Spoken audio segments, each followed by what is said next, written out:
Hello everyone and welcome back to our 9-month adventure around the world, and today we make it to the capital of Norway, Oslo, where we're going to see the top sights in the city, have a reunion with an old friend, and have probably the best hot dog we've had on the world cruise. Welcome to Living Phase 2.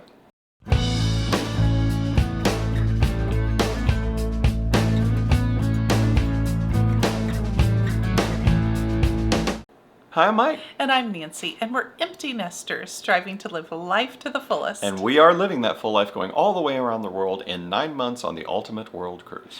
We are, well friends, today we're in Oslo, Norway. Now, Oslo is on the southern side of Norway, but you have to work your way up through the Oslo Fjord to get there, and it is spectacular. Our Captain Stig of the ship here for the Serenade is from Norway, and so every day he would give little tidbits and history of the area. He's so proud of it. Yeah, he was. And so specifically about this channel, this fjord going into Oslo, this is where during World War II, the German forces were sailing up the fjord to take the capital of Oslo so that they could have Norway for all of its mineral production and everything that was important for them to capture Norway. And they knew Norway didn't have a large military force, so they were just expecting to sail in, say, we take over, and the king would surrender and all be good.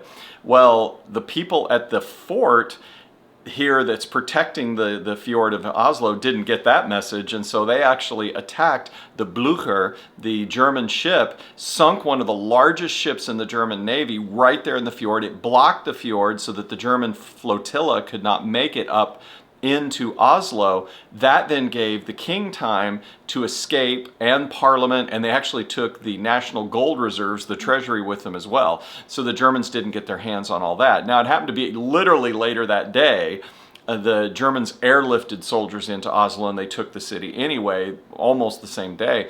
But it was just enough time that the king could escape so that the king didn't officially surrender to the Germans. So, yeah, that was the kind of thing that the captain would tell us about as we're sailing through these fjords, all the history and everything. So we love it when we're sailing in the Norwegian area with Captain Stig.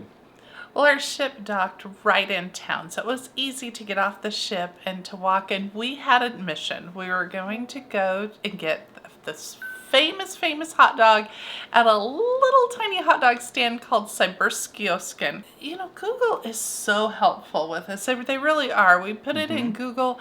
Google told us what bus to catch and where to catch it and where to get off. And we got off. We walked the 2 blocks to Syverkiosken and had our hot dog. Yeah, and it did not disappoint at all. So this place can have huge lines, and we were really lucky. In fact, that's why we went there first. We got there right away and pretty much I think we waited one person, got right up to the counter, and the lady behind the counter, there's one lady running this tiny hot dog stand, and I just told her, make it the most popular way that you make it. And so she did, and we had one with a bun, one with kind of a tortilla, or it's actually a lafke, the Norwegian bread. And then she put pickled onions, fried jalapenos, and some sauce on it, and it was great. It was. I did prefer the one in the bun more than in the tortilla. But I also found out, wow, I really like pickled onions, and I'm going to learn to make those. Yeah, So they're occasionally on the world cruise. I'm like, man, I'm going to try this recipe or that recipe once I get home. Yeah, so that was great. And again, as far as the hot dog challenge goes for the world cruise, this one ranks within the top 2. We keep going back and forth whether our Korean corn dog was better. That one was excellent. But these are 2 kind of different things. They are. So they're almost tied for first, I'd say. They were really, really good. So we'll give it the 5 out of 5. Absolutely, 5 out of 5. So be sure to give Syverkiosken a try when you go to, and we'll put a link below. Put a link down there. Take a look, yeah. Now, rather than taking public transportation back, we were going to walk back because we had the rest of the day, so we weren't in any rush. And so we were enjoying the streets of Oslo, and we found out where Colonel Mustard went. After he committed his crime? After his clue game. with the wrench in the study? So that was cute. But beautiful parks. It is just absolutely gorgeous here. And we were here on such a pretty day too. Oh, the weather was perfect. Was cooperating completely with us. We also went over kind of a chain suspension bridge, so we got to see that as well. Yeah, that was beautiful, this old chain bridge, yep. But then we went to a market called Mathallen. So even though we had the hot dog, that really wasn't our lunch. I mean, our goal was just try the hot dog. We wanted just a little bit more, and the friends we were with wanting some lunch, so we went in, and this is a large food vendor, grocery, everything kind of market. Really, really wonderful on the inside. And so we just started wandering around, and we ended up finding, guess what? A Korean corn dog place. And since we had enjoyed our Korean corn dog so much previously, well, of course we had to try it again. Yeah, we're going to see how it is. It was done very similar to the one in Korea, in Busan, Korea. And if you haven't seen that video of the #1 hot dog we've tried on the World Cruise, be sure to go back and take a look at Busan. But they made it the same, except the breading was much thicker. It was very thick. Yeah, and that took away from it a little bit. It wasn't that thin breading that you get on a corn dog. It was, I mean, gosh, it was almost like ½ inch thick, the breading, and that was just too much. And that took away from it. Now, the flavor was fine, just too much breading. Okay. So that one doesn't rank up with the Busan one, unfortunately, so they need to thin out their breading a little bit.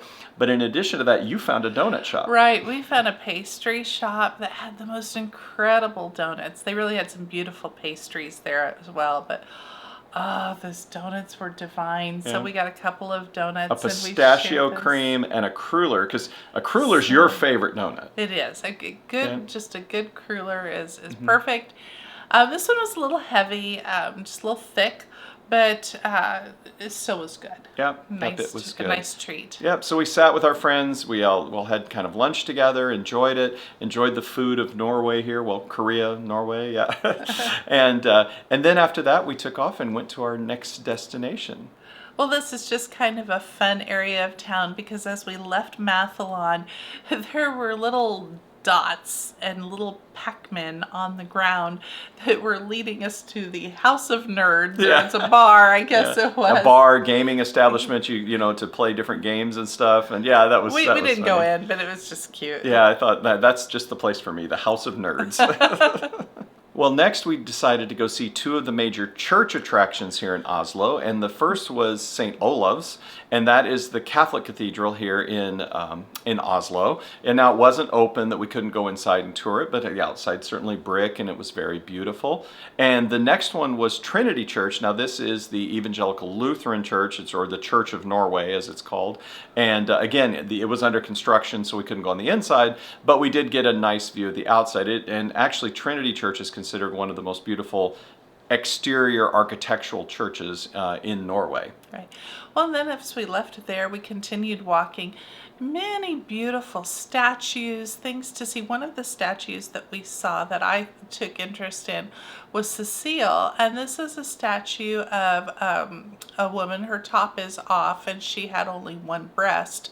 And it is to represent, it's a woman who had incurable breast cancer, and it was a real woman, and it's to give you pause to think, to do those regular breast checkups, those monthly checkups, to keep yourself safe. Yeah, it was very, very, very moving. She was 42 years old when she got her diagnosis. 3 little kids. Has 3 kids, Yeah. and the statue was put up in 2022, so just recently put up. So it's certainly one to go see, and it's a statue that makes you think, like you said. Yeah, it's very moving. Yeah, but beautiful fountains, beautiful sculptures.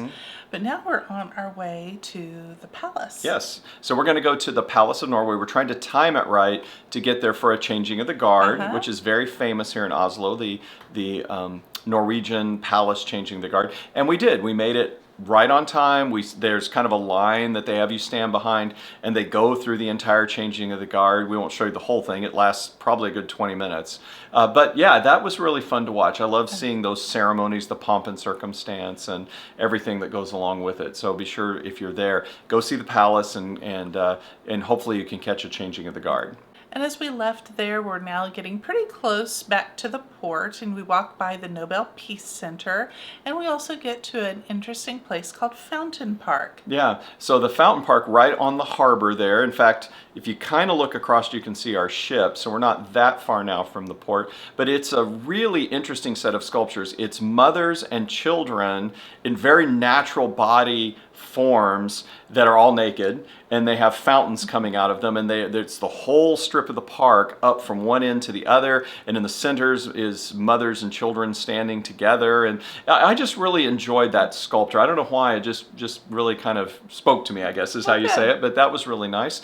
But that park is at the base of the hill that goes up to the fort of Oslo, and so I was going to go ahead, and we talked about going up the fort. Your knees were hurting a little bit, though.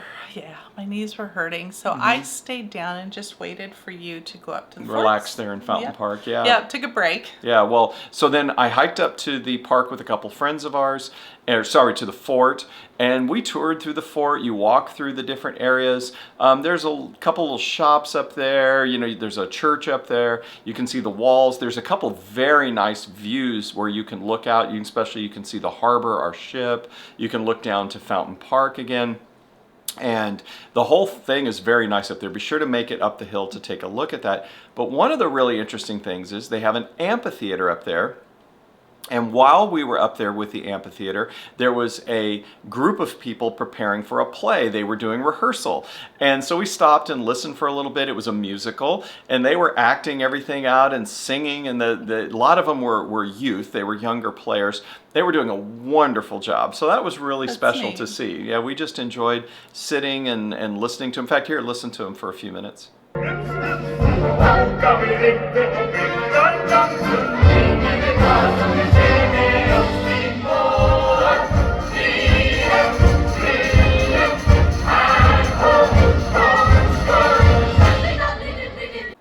Well, yeah, you can see that this was just rehearsal, so I imagine the play is going to be really spectacular once they finish that. Well, myself and our friends, we hiked back down the hill, made it to Fountain Park. We met back up with you, and then we started walking to the actual port area. We had to kind of walk around the bay a little bit there. While we did, we saw more sculptures, things like that, but then we made it into the port area, and this is all relatively new. I mean, within the last few years, they've built all this up. It's all full of shopping, and it's full of restaurants and bars and sculptures everywhere. And their port area here is very beautiful, and it's really nice. I mean, if you didn't have an interest in seeing Oslo, at least get off your cruise ship and just walk through this area. Sure.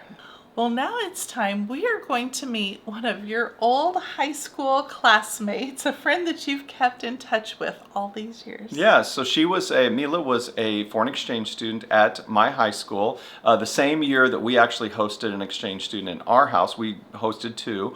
And so we, of course, gotten to know each other during that time. In fact, when I was 18 and came to Europe and backpacked for several months, my very first stop was at her house.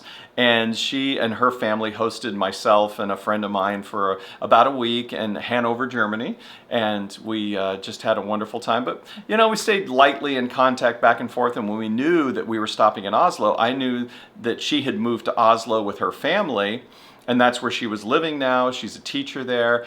And so I just wrote her and said, hey, I'm going to be in Oslo on this date. Are you available? And she had to wait, of course, till school was out. And then she took the train in and met us there. And we sat and had a nice dinner and just caught up. And it was really nice. And she stayed and kind of waved us off as the ship had to leave. So we had a couple hours there just to catch up. That was really nice.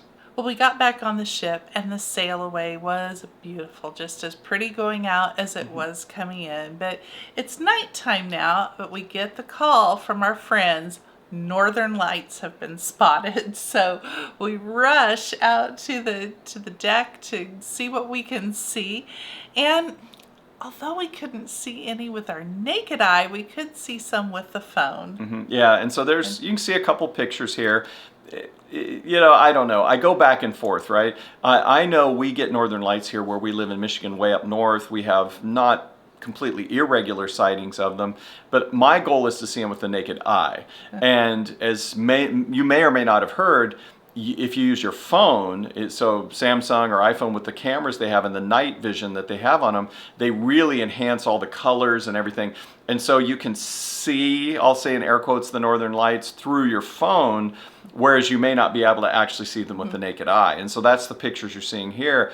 We really couldn't see them with the naked eye at that point. Now, we had some friends that have a very back aft cabin, and later that night, she was out and said that she could see them a little bit in the dark on the back of the ship. But yeah, we really just it's hard, and there's so many lights on yeah, the ship. they can't shut all the lights off on the ship for safety, and so yeah, we had a pseudo spotting of the northern lights. So. Well, after seeing the northern lights, we have got to get to bed because we've got another busy day here in Kristiansand, Norway tomorrow. Yeah, that's right. So we're going to take another La Petite train, Yes. and we actually go on a beautiful hike, and I'm still apologizing to you because the elevation, you were a trooper. You did really good. But that hike took us, my hiking poles. I know, that hike took us to a gorgeous Norwegian lake in the country, and it was really wonderful there. So you're going to want to see what there is to see in Kristiansand, Norway. All right, friends, we will see you very soon. Have a beautiful day. Take care. Bye-bye. Bye-bye.